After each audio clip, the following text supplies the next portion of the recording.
নমস্কাৰ বন্ধু-বান্ধৱীসকল, আজি আলোচনা কৰিব লৈছোঁ বিভিন্ন ধৰণৰ প্ৰতিযোগিতামূলক পৰীক্ষাসমূহত আহিব লগা বছা 5টা প্ৰশ্ন উত্তৰ।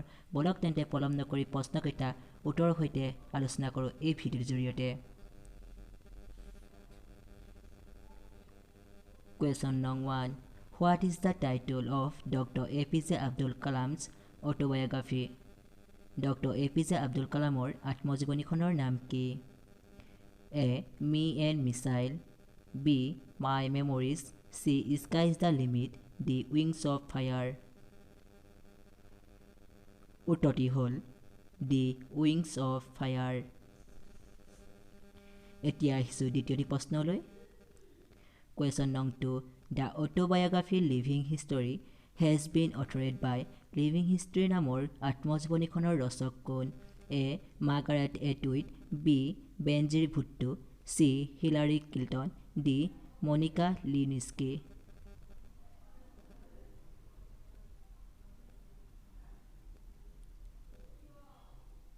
এনচাৰটো হ'ল Hillary Clinton.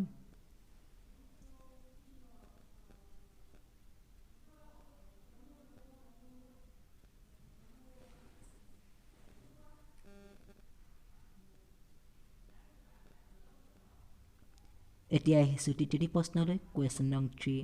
Which of the following is not associated with the UNO? তলৰ কোনটো ৰাষ্ট্ৰসংঘৰ লগত জড়িত নহয়? A. ILO আন্তঃৰাষ্ট্ৰীয় শ্ৰমিক সংঘ, B. World Health Organization বিশ্ব স্বাস্থ্য সংস্থা, C.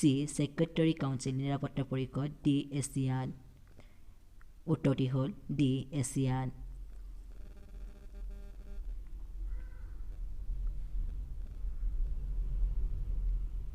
এতিয়া আহিছোঁ চতুৰ্থটি প্ৰশ্নলৈ।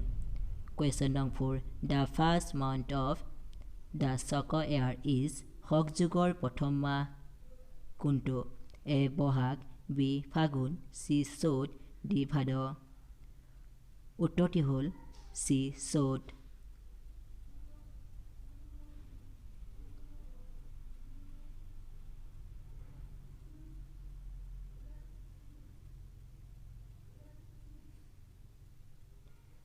এতিয়া আহিছোঁ পঞ্চমটি প্ৰশ্নলৈ। ইণ্ডিয়া হেজ ভাৰতত কি অৰ্থনীতি বিৰাজমান? A. ছ'চিয়েলিষ্টিক ইকনমি সমাজবাদী অৰ্থনীতি, B. গান্ধীয়ান ইকনমি গান্ধীবাদী অৰ্থনীতি, C. মিক্স ইকনমি মিশ্ৰিত অৰ্থনীতি, D. ফ্ৰী ইকনমি মুক্ত অৰ্থনীতি। এনচাৰটো হ'ল মিক্স ইকনমি। আপোনালোকে যদি মোৰ ভিডিঅ'টো ভাল পালে তেন্তে লাইক কৰিব, কমেণ্ট কৰিব, বন্ধুবৰ্গৰ মাজত শ্বেয়াৰ কৰিব আৰু এতিয়াও যদি মোৰ চেনেলটো ছাবস্ক্ৰাইব কৰা নাই প্লিজ ছাবস্ক্ৰাইব কৰিব।